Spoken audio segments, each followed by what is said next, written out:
All right, let me just ask that. Let me just ask that question again. Thank you for remembering. I'm terrible at that. Okay, so we're recording.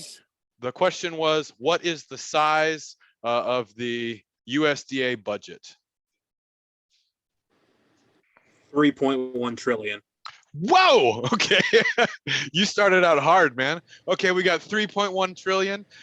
Any other guesses? 500 billion. 500 billion. Carson gonna split you by 600%. Nope, that's not right. It's one. He said 1/6 of 3.1 trillion. Anybody else?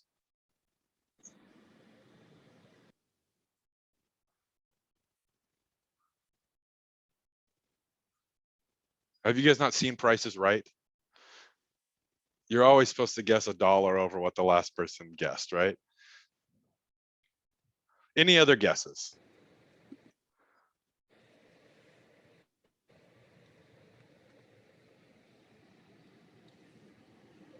That's right. 900 million. 900 million. Okay, so you guys are a little bit high.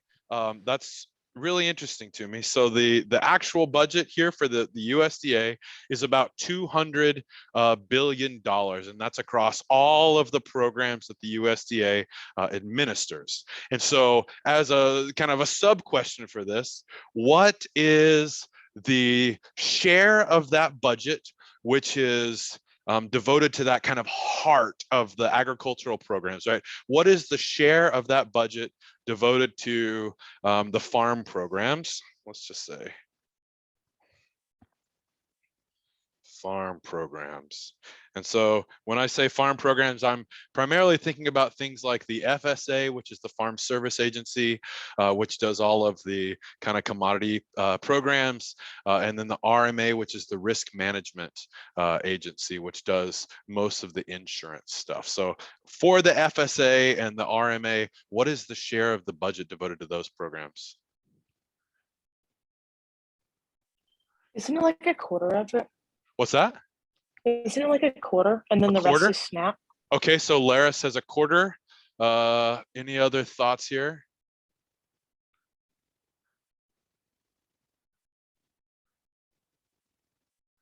So Lara's pretty close to right here. So the FSA, which does the commodity programs, is about 8% of the USDA budget. And RMA, which is responsible for all their insurance programs, is 6% of the USDA budget. So Lara, I guess you guys know agriculture, so you're comfortable with this, but I think if you were someone from outside agriculture and you said, what share of the agriculture department's budget is related to agriculture, they'd say somewhere close to 100%, right? And in fact, it's only 14% of the budget. And so Lara also sort of preempted the next part, which is, where is all the rest of this money going? And so Lara says, well, there's the nutrition program, and that's actually almost 80% of the budget, right? So the primary beneficiaries of the USDA budget are not agricultural producers. They are low-income households in urban areas, right? But then in addition to nutrition programs, we've got foreign agricultural service, we've got rural development, we've got natural resources and environment. We've got research, education, and economics. We've got food safety. And we've got all the regulatory programs. So the Department of Agriculture has a really big budget, 200 billion, but only a really, really small share, 14%, is going to what we traditionally think about as agricultural policy. The lion's share of the rest of it is going to this nutrition policy, which we will talk about later in the course, and then is spread out through some of these smaller programs. So that's where we are today. That is the structure of the industry. And I think maybe as a farmer at first glance, you can feel alarmed, right? Like, oh my gosh, Agriculture is getting a small share of this, but in a lot of ways, this is the story of agriculture's success, right? So we talked about why has agriculture been so successful, sort of in the policy arena in the past, and a large story there is that we are good at forming coalitions with sort of related interest group. And so by sidling up, by becoming buddies with those kind of urban nutrition advocates, we were able to sort of sustain some of that, some of those benefits of historical farm programs, commodity payment programs. Questions about that? All right, then let's talk about how we got there.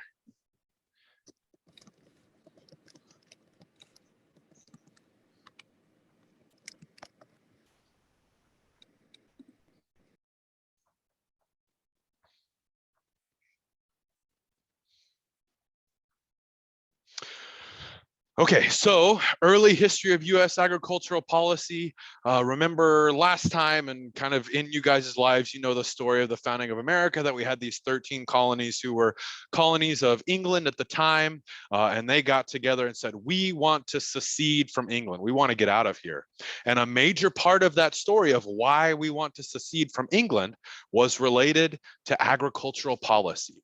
So at the time, England had something called the Corn Laws, where agriculture, we were producing agriculture in the US, tobacco, tea, and other things. And then we were shipping it to England, and England was taxing us as the colonies of America on those goods that we were producing. So we were part of England, and yet we were getting taxed to send stuff to England, and we had no representation in that political process, right? So that you've heard the story, taxation without representation. That is the story of agricultural policy in early colonial America, which in a major part led to that Boston Tea Party, in major part led to us buddying up and starting the Revolutionary War. Right, so that's the story of agricultural policy. We secede from England, we got the Revolutionary War, we found the United States of America. In the coming years, we, under Thomas Jefferson, we have the Louisiana Purchase, where we buy a large swath of land from France. We've got the Lewis and Clark expedition, where two guys from New England hike all the way, just kind of go on an adventure walk all the way across this land to what becomes modern day Oregon. So exploring the west of agriculture, or exploring the west of the United States. What is the agricultural policy at that time? As we've got the purchase of the Louisiana Purchase, and we've got the Lewis and Clark expedition, what does agricultural policy look like now?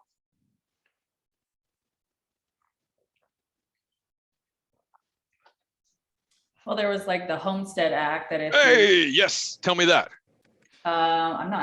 if you set up somewhere and you farm it, then it's yours. That is the story, right, Ashley? So the early story of agricultural policy was we have people concentrated in these 13 colonies of America, and we've got massive amounts of land, which other than the native populations are largely uninhabited at this time, right? So the early story of agricultural policy is, if you will do agriculture, if you will go to these places which are very remote from these colonies, we will give you 100 acres of land essentially for free if you will go and make productive use of that. And so this period of agricultural policy is about 1785 to 1890, and the major legislation, which Ashley rightly talked about, was the Homestead Act. And so this is how the Midwest of America, the West of America, largely gets populated through this agricultural policy. And this is how my family moves to Oklahoma, right? So 3-4 generations ago, my family first lives in Pennsylvania, and then we moved to St. Louis, the gateway of the West. some of the land in Oklahoma opens up under this Homestead Act, and we migrate, or my ancestors migrate to Boise City, Oklahoma. And so you look at these dates and you think, holy cow, Alex, that is approximately 1 billion years ago. And I would argue with you that it's not, right? This is still relatively recent history. So I can remember as a very small boy going into this dusty room in Boise City, Oklahoma, and talking to my mother's grandmother, who she as a child walked the Cimarron Trail from St. Louis to Boise City, Oklahoma as a result of this Homestead Act, as a result of her family getting land in Boise City, Oklahoma to go and farm this. So this is still recent history, and it's recent history that has probably had a very direct impact, certainly on my life and probably many of the rest of y'all's lives. Other comments about the Homestead Act? Okay, let me let somebody in here. Okay, what happens next? So we get the people out here. We've started farming. What happens next?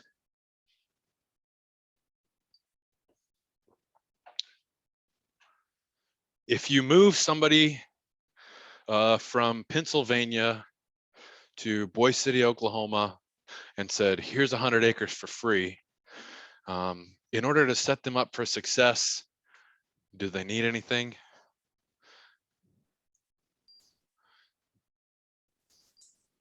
Railroads?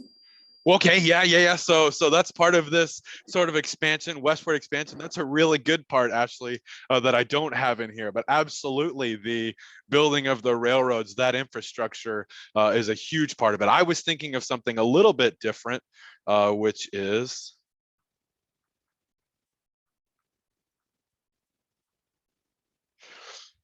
you move some schmuck from Pennsylvania to Boise City, Oklahoma. It's a totally different land. That person was working in town. They have no real experience with agriculture.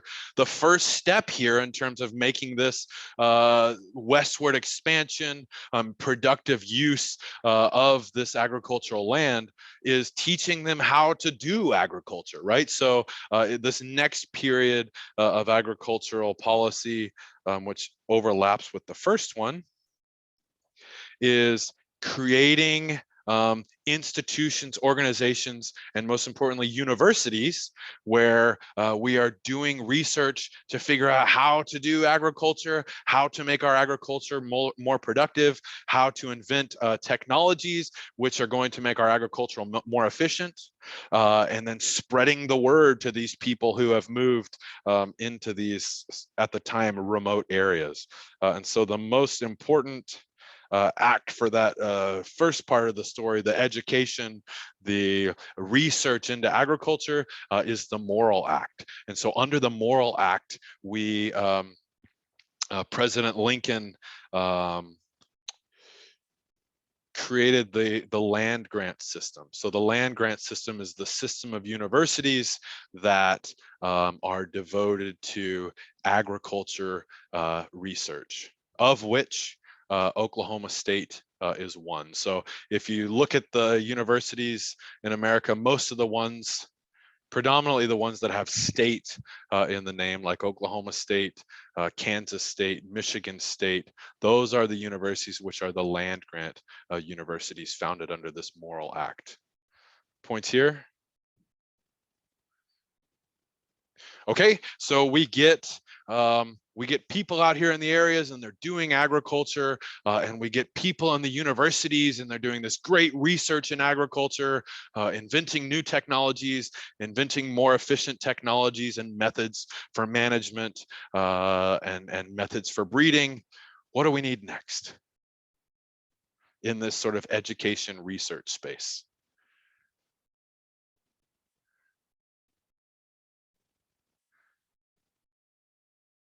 You need someone to take the research and give it to the people, the extension agents. Or We need extension, dang right. So that's what happens next, right? We have the next part of this is the Hatch Act. And the Hatch Act recognizes, yes, we've got the research going on, we've got the people doing farming.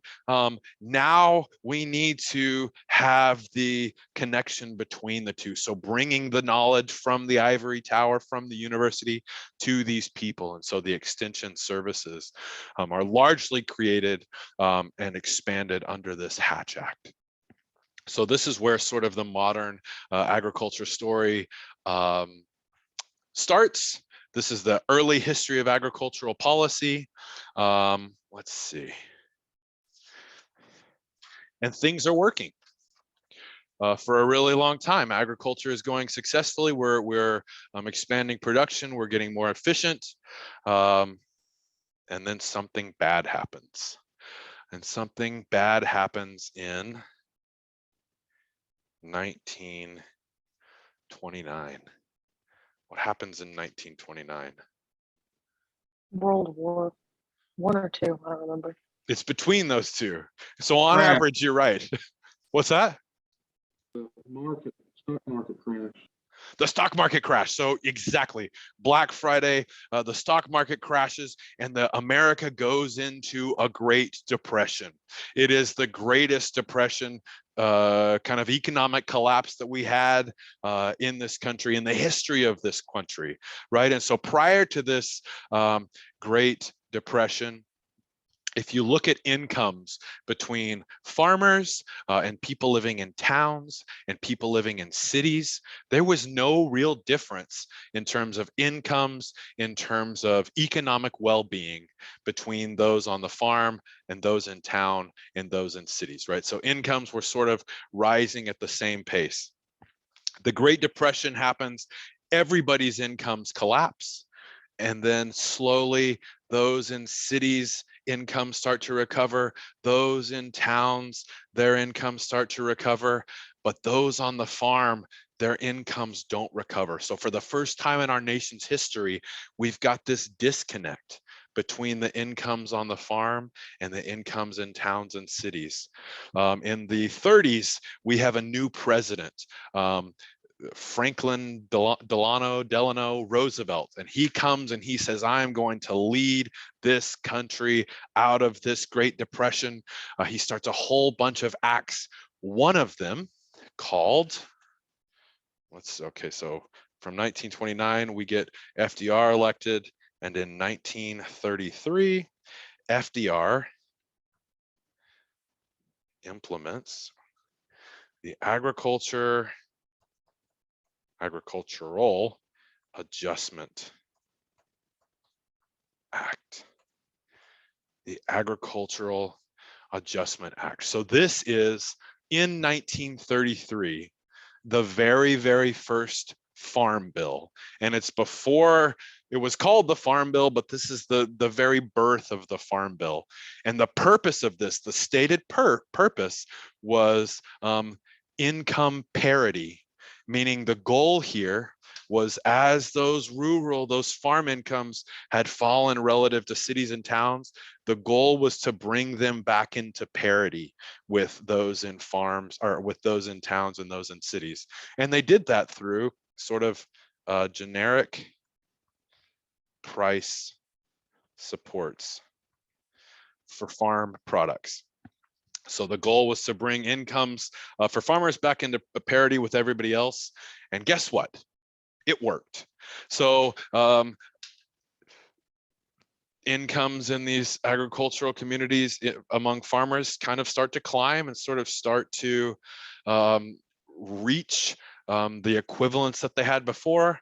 But I got some bad news for you. Something else happens. What happens starting in about 1935? Dust Bowl. The Dust Bowl. Tell me that story. How we were just plowing up every piece of land we could get in the Midwest, and the How'd that drought go? and blew it all away. Blew it to Canada. Blew it all away is Dang right, right? So yeah, we get all these people here in these rural areas, and they've got these new technologies, and we're paying them to grow this stuff. We're paying them above these market prices, and we approximately farm the crap out of stuff, right? So kind of here and in other parts of the sort of Midwest, Central America, Central United States, not Central America, we're largely doing monoculture, and we've got some technologies to plow this stuff. We're plowing the crap out of it, and we get some bad luck with respect to weather, and it's essentially a disaster, right? So my grandmother was born in this year 1935, and she can remember as a preschooler walking in Beaver, Oklahoma, walking to school. Her big sister had to lead her by her hand because it was too dusty to see outside. My grandmother had to have a cloth over her mouth so that she could breathe. It was a disaster, right, in these agricultural communities. And so, even though this 1933 Act was designed essentially to be a one-off, right? We were supposed to adjust those prices back to where, or adjust those incomes back to where they were, fix stuff, and then get out of here. Because of this next disaster, because the Dust Bowl happens next, FDR says, well, we've got to adjust, we've got to address that, right? So in 1936, we get another act called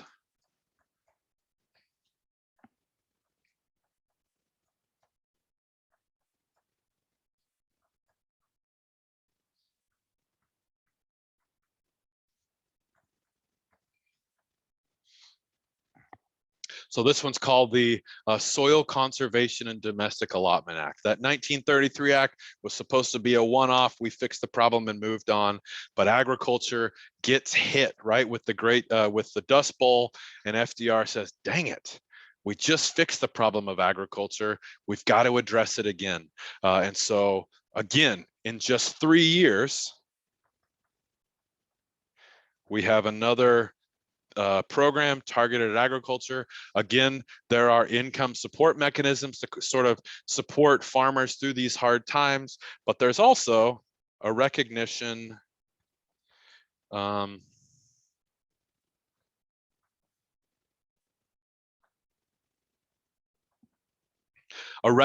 that sort of to be successful in the long term, we've got to be using sustainable land management practices. So we get these payments for soil conservation. So even back in 1936, we are starting to think about sort of environmental stewardship in agriculture and the sustainability of farming. Okay, so look at these dates, right? We got let me go back to the early history.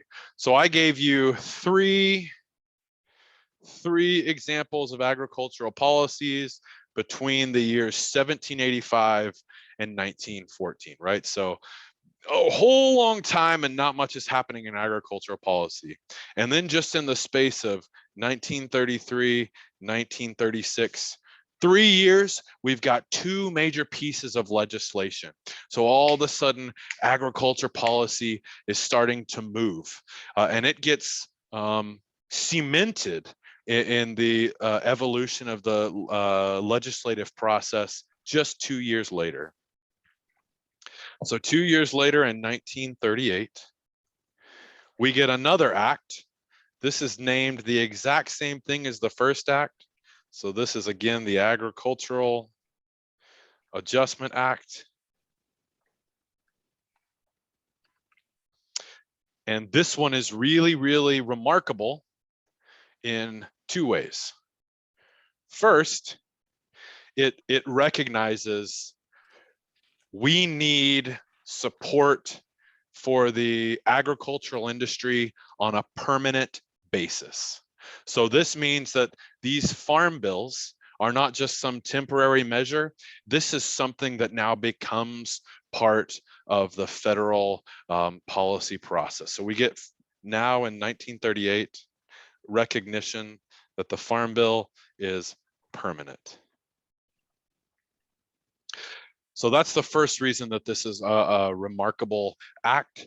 The second is that it is a super weird piece of legislation to read, in that it is not setting out specific rules like you'd think of from a regular piece of legislation. Instead, it is thinking of itself as high and mighty, right? So rather than these specific minutia of the laws, it lays out these 5 foundations of what we're hoping agricultural policy will look like. So here are the 5 foundations. 1, they say the purpose of these farm bills that we're going to have going forward is to enhance farm incomes.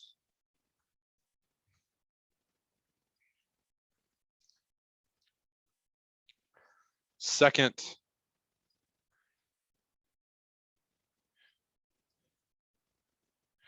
they say we acknowledge that agriculture is a really unique industry in that we in agriculture have to make planting decisions months and months and months before we know what those prices we're going to receive for our goods are, right? So we've got this huge uncertainty with respect to what prices are. So part of the aim of this farm bill going forward will be to stabilize those prices so farmers, agribusinesses can have certainty about what these markets or more certainty about what these markets are going to look like between the time of planting and the time of harvest.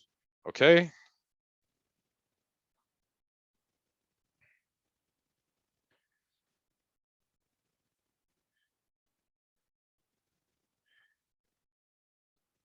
Next, they say we're going to assure an adequate food supply. So remember when we talked about the size of the USDA budget, we said that SNAP, the nutrition assistance, is about 80% of the federal budget. And that didn't happen until the 60s, right? We're going to get to when food stamps come in here. That's not part of the Farm Bill in 1938. And yet, even back here in 1938, we have this recognition that in order to be kind of food secure as a matter of national security, we need to make sure we have enough food, right? So that's part of this, these 5 foundations of the Farm Bill.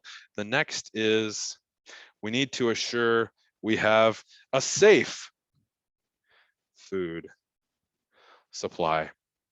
So maybe you've read The Jungle by Upton Sinclair, or you're aware of some of the other food safety, kind of sketchy food safety issues that were going on at this time and before.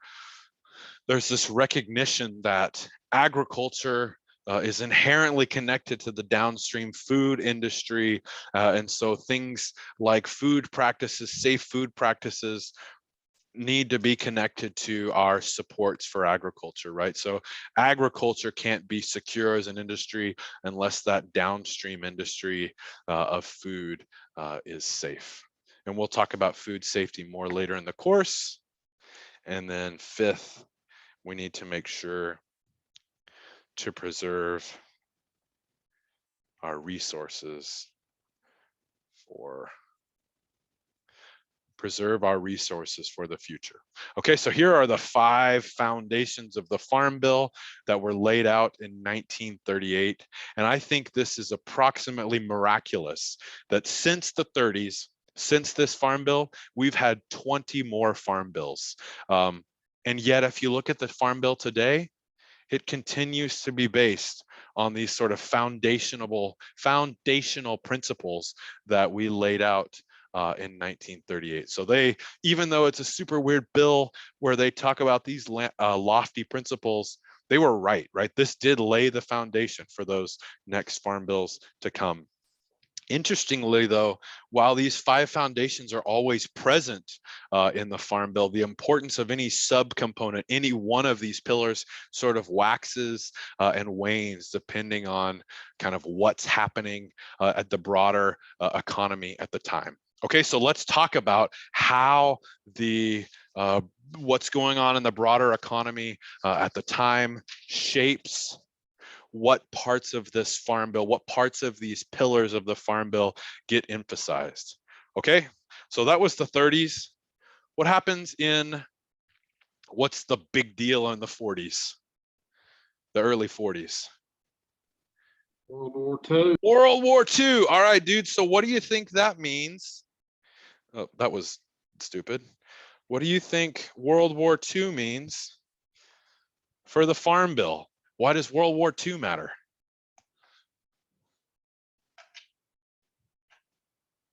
Feeding our troops. What's that?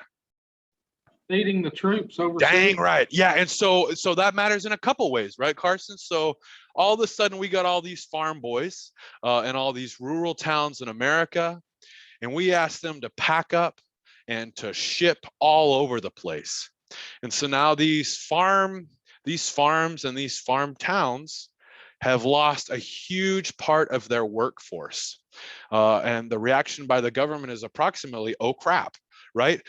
We've got all of this productive land and not a lot of labor to farm it. So what are we going to do? We are going to incentivize increasing the supply, right? So it's a real shift in the focus in terms of getting as much food as we can, expanding production, right? So we are trying to expand production in the face of World War II.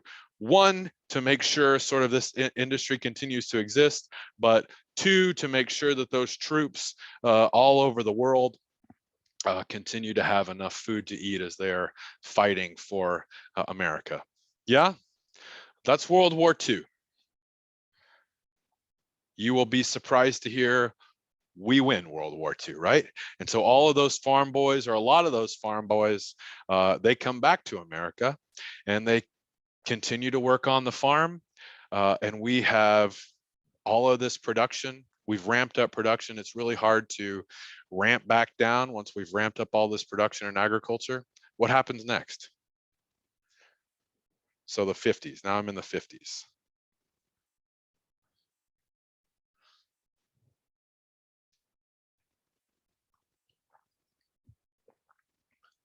That kind of be like in the 50s, like the United States kind of got together and was teaching other people how to Carson, put the operation together. you need to be teaching the class, man.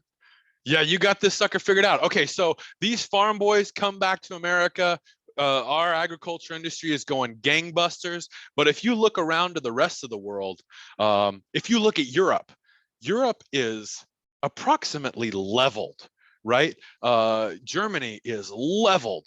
The UK is leveled. A lot of these countries are completely decimated by the war. And so the US says, hey, talk about killing two birds with one stone. We're going to institute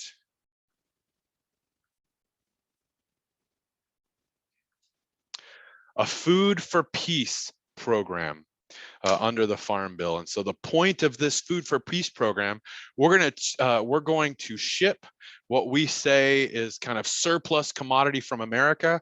We're going to ship this stuff as emergency relief to some of these countries who have been decimated by the war or other kind of poor countries. And this helps us in a couple of ways. One, we are doing good, right? We are helping people that are in need. But secondly, we are keeping our place as the global superpower of the time, right? And maybe, so Ashley's nodding like she thinks maybe this is the bigger motivation of this program. That if you look at what happened in Germany after World War I, under the Treaty of Versailles in 1918, we imposed really, really harsh penalties in 1918 on Germany for starting World War I. And that led to them being very, very impoverished for a long time. That impoverishment, is that a word? That,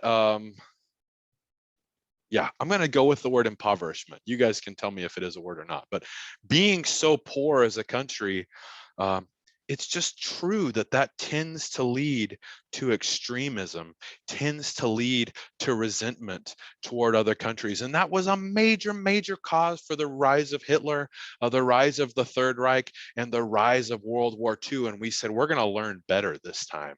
So we are going to make sure that that growth, this sort of the goodness that we've got is somewhat shared by the rest of the world. One, because it's good to do, but second, because we don't want the breeding of extremism. We don't want the breeding of resentment by these populations toward the US, because we'll just be in this vicious cycle of war and hatred going forward. So this Food for Peace program was a major way that we stayed sort of the global superpower at the time. Okay, alongside this Food for Peace program in 1956, we have the Soil Bank program, and this is the first program that establishes production set-asides. What are production set-asides?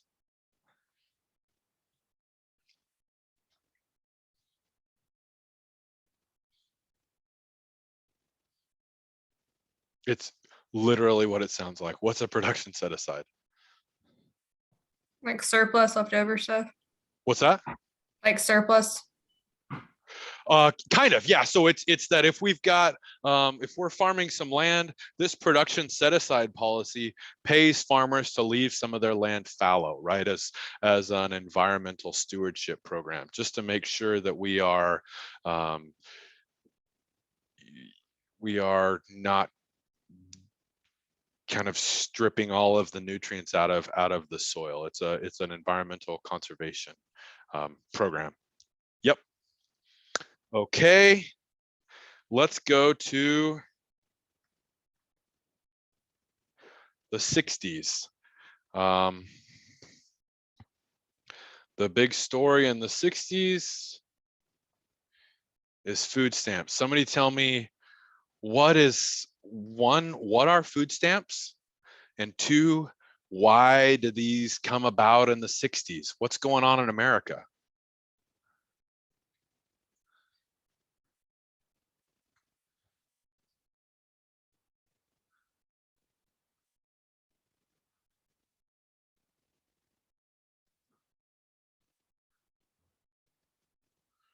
Well, how about this? For the first time in the 1960s, maybe the late 50s, but for the first time, there are more people in urban areas in the United States than there are in rural areas, right? So cities are growing. Remember that story I told you about income parities and farm incomes falling relative to those in urban centers? Well, now we've got this new class of people, or this class of people is kind of for the first time recognized, which are the urban poor. And so the urban poor is a growing part of the population where their incomes aren't in parity. And in fact, they're declining relative to everybody else's incomes. So what does the government do in response?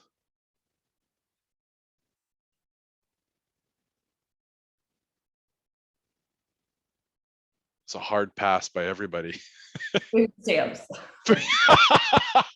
Ashley, so earlier you lied to me about the way that the exams work, and now you're just being strategic in terms of reading the words on the page. Do you have anything else to add besides just the words food stamps?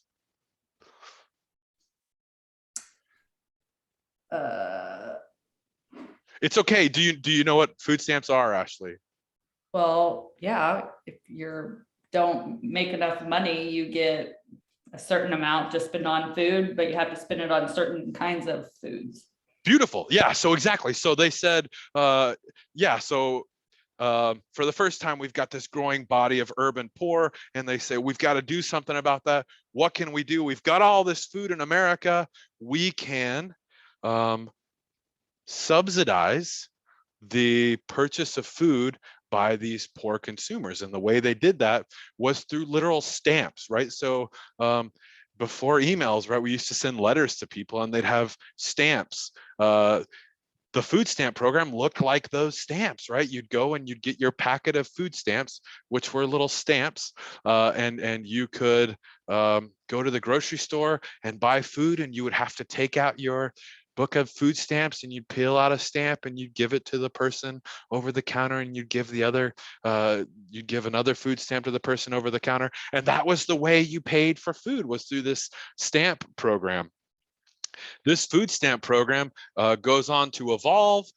They do away with those food stamps because they're sort of humiliating for the poor people to have to get out that stamp book and show everybody who's behind them in line at the grocery store that they're peeling off these food stamps. That must mean they're poor, and everybody behind them in line goes to the other people at church or goes to the other people in the neighborhood and said, "Did you hear that Alex is on food stamps?"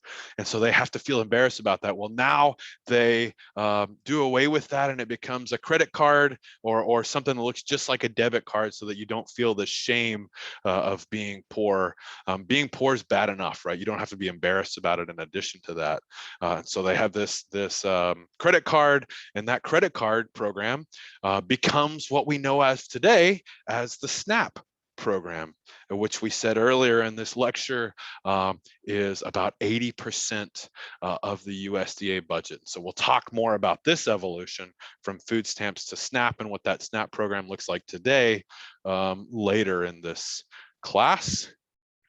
Okay, that's sort of the story of the 60s. Take me back to the story of geopolitics in the 70s. What's going on with geopolitics in the 70s? And why could it possibly relate to agriculture? Well, one thing, Grandpa always hated Jimmy Carter. Okay. Interest rates, they were paying like 20% interest rates. Yeah. Okay, so farms and we're getting there next, dude. Carson, you are in Jimmy Carter's in the very early 80s. So we're going to him next. What happens before Jimmy Carter? there was another deal, like it was like Mexico was bringing in produce and saying grown in the United States, and it was actually Mexican produce. That's that still, yeah. It was in the 70s, wasn't it? It was like an agricultural movement, and So everybody got together.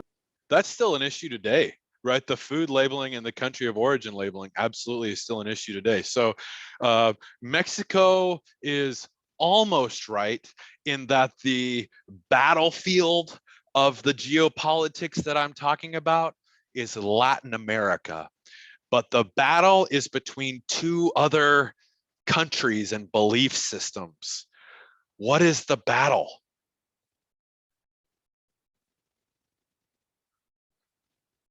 This is ancient history for you guys.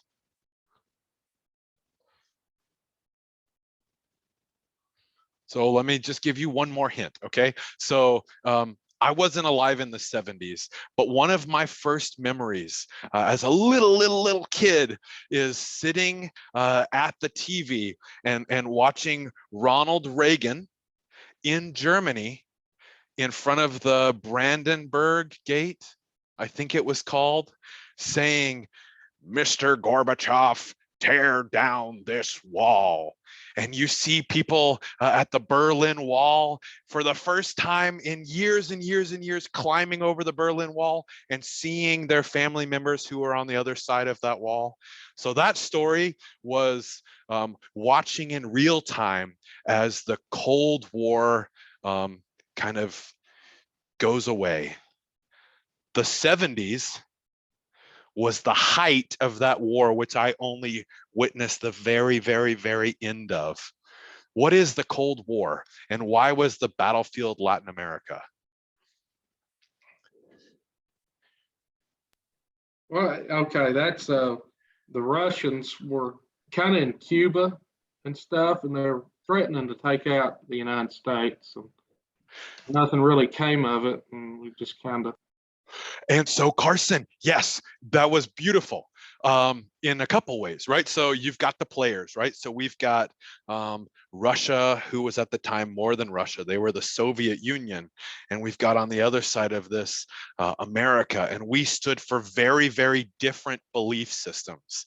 On one side, on the American side, we stood for democracy and free markets, right? Which we still stand for today. On the other side, we had the Soviet Union, and they had a very, very different belief system, which was communism, and not free markets, but centrally managed markets.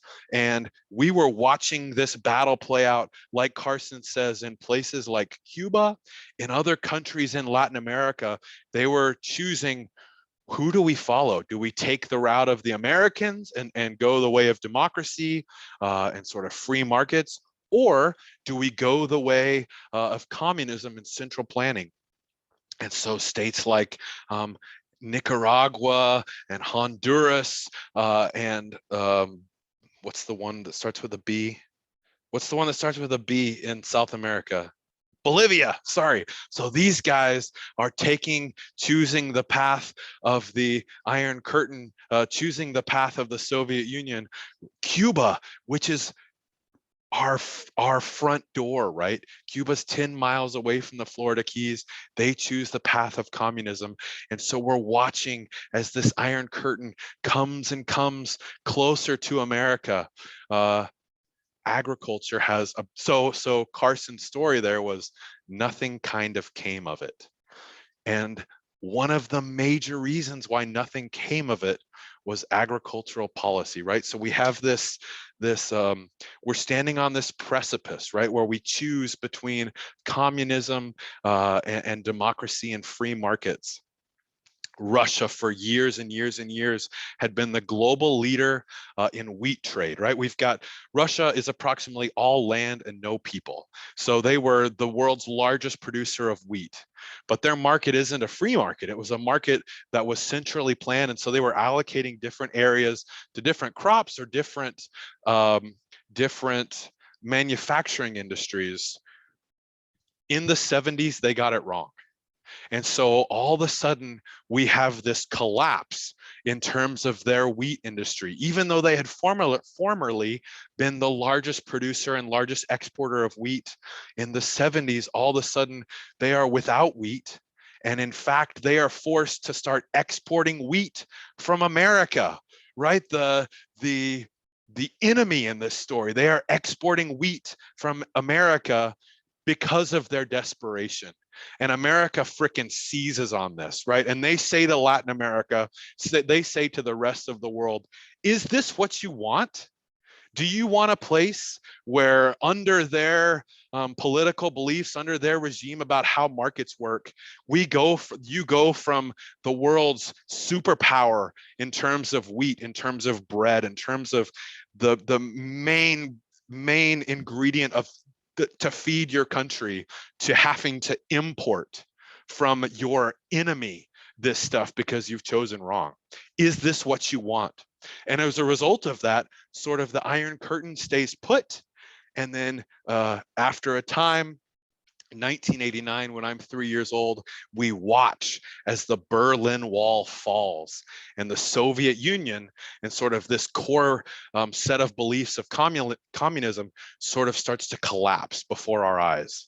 A major reason for that was wheat exports, agricultural policy in the US in the 1970s, which I think is a super cool story. Okay, and so then let's go. 1981, Carson, I need you to start complaining about Jimmy Carter for me. What's going on in 1981? Well, I just know interest rates were up, and Grandpa just absolutely hated them. And in the late 80s, or kind of in Jimmy Carter's, Grandpa was a big farmer, and they just kind of lost everything because there was just. And he wasn't the only one, right? What was that called? What happened in 1981? It's got a name. Do you know, Carson, or anybody else? I can't think of it. Okay, so in 1981, when Jimmy Carter is the president, we have something called the farm crisis, where all of a sudden American farming, American agriculture has been going amazingly. And then in 1981, it collapses and people start losing their farms. And not only are people losing their farms because agricultural prices are so low, alongside that, a recession hits, sort of unrelated to the farm crisis. A recession hits, and the Federal Reserve System chooses to increase interest rates to fight that recession, and that doubly hits those farmers, right? Because now we can't get access to loans to see us through these lean times, and we've got these really low prices, so farmers start going out of business. So it's sort of not in our purview to talk about the cause of the recession, but tell me about the cause of this crisis, or the collapse in prices, I should say.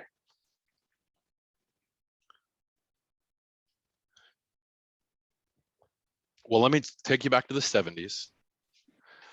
Or were you somebody going to say something? I was just gonna say, is it because credit was so easy to get in the 70s and now the interest is rising? So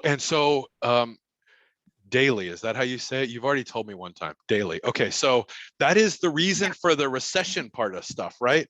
But you're exactly right about that. And it was something called like the Volcker experiment or something like that, which was unrelated to agricultural policy. But alongside this recession with the increases in interest rates, we had a collapse in prices, which was kind of unrelated to the recession and unrelated to the increase in interest rates. And to sort of hint at what that was, I want to take you back to that story in the 70s, take you back to the Cold War, and remember the US wins the Cold War and says, look at us, we are exporting our wheat to our enemy, to the communists, to the Soviet Union. Well, that's a success, right? And so everybody else says, gosh, we want to be successful like the US agricultural industry. What is the US agricultural industry doing? Well, we have this farm bill in place, and this farm bill is designed to increase production and to drive down sort of those consumer prices for our agricultural products, right? To really shift out that production. And so Mexico and Brazil and a whole bunch of other countries say, hey, we like what you guys are doing. We're going to do that too. And so they introduce similar programs, which are designed to expand production for them. And so we get this outward shift in prices as a result of everybody engaging in these production expanding programs, and world prices for agricultural commodities collapse. Right, so this collapse is largely in response to how successful we were in terms of our agricultural policy. Everybody else wants to adopt agricultural policies that look like ours. So for the first time, this sort of farm crisis isn't caused by things going on in our borders. It's caused by the response kind of abroad, of agriculture starting to become successful, starting to expand abroad. So for the first time in the 80s, we have to kind of look up from our domestic agricultural industry and look and wonder about what these other countries are doing. So for the first time, we can't solve this problem on our own. We need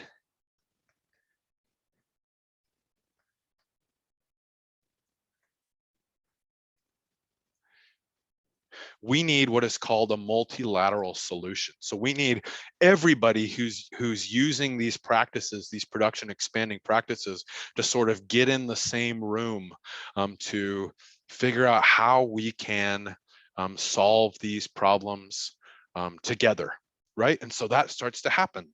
In 1986,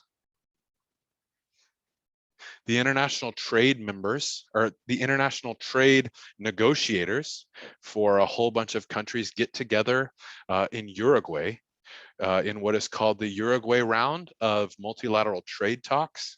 This happens in 1986. and they say, guys, we've got to fix this agriculture problem. We are sort of mutually devastating each other's agricultural industries by implementing these distortionary programs which expand production and drive down prices. There have been these trade talks since World War II happened. There have been these trade talks to sort of ratchet down trade protection in a whole bunch of industries, but agriculture has always been kept out of those negotiations because we think of agriculture as special and a matter of food security. But in 1986, in Uruguay, for the very first time, these countries say, you're right. We have to bring agriculture into these trade talks. So they negotiate and they negotiate. And then in 1992, for the first time, we get something called the International Agreement on Agriculture.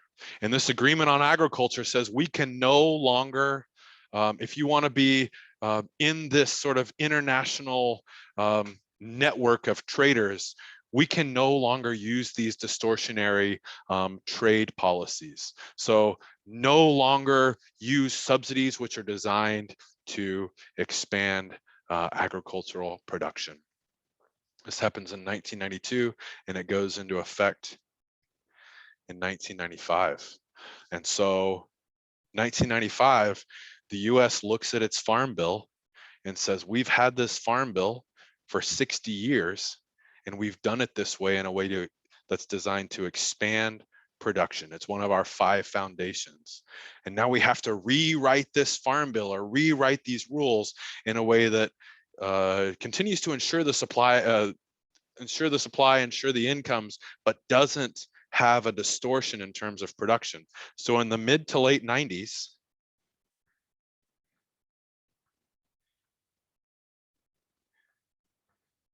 we change all of our income support policies, all of our price support policies away from being coupled to production to something called direct payments.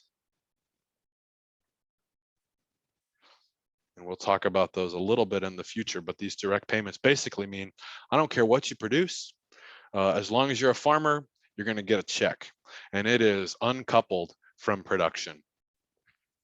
We don't have a lot of time, but I wanna just ask you, you guys are maybe almost starting to be alive in the late 90s, right? But if you are related to farmers, how do you think they would feel about these direct payments that says, you know what, this is unrelated to anything you do. Just because you're a farmer, we're going to give you sort of this subsidy. It's essentially a food stamp for farmers. How would these farmers feel about this? I know my grandpa, he'd be looking at that check being like, wow, they were really stupid, as he puts down a down payment for a new tractor. So he's in.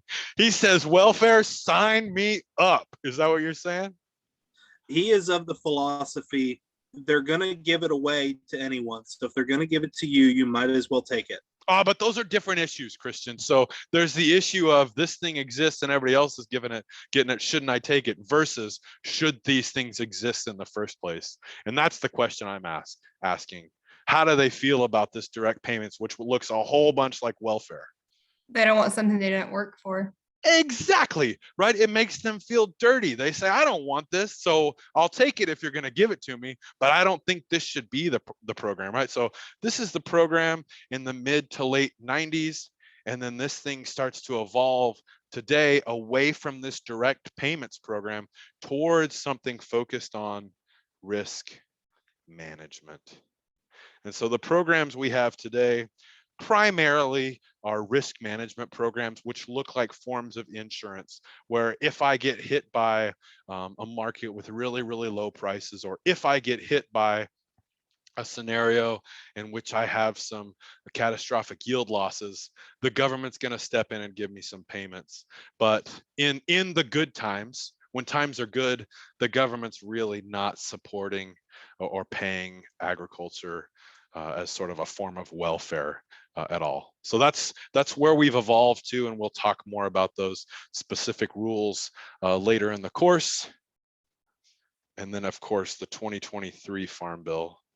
I've already talked about it, but what do we think is going to be the of those five pillars of the original Farm Bill, which is going to be the one that gets emphasized the most in this upcoming Farm Bill? Preserving resources. Exactly, right. So the focus of the new Farm Bill absolutely is going to be tied to climate. That's been sort of a central aspect of President Biden's platform. They're absolutely going to be tying this Farm Bill increasingly to environmental stewardship, climate preservation, conservation. Absolutely. So that's where we are. So we reviewed agricultural policy from 1700 to today. Any questions about those 200 years of history?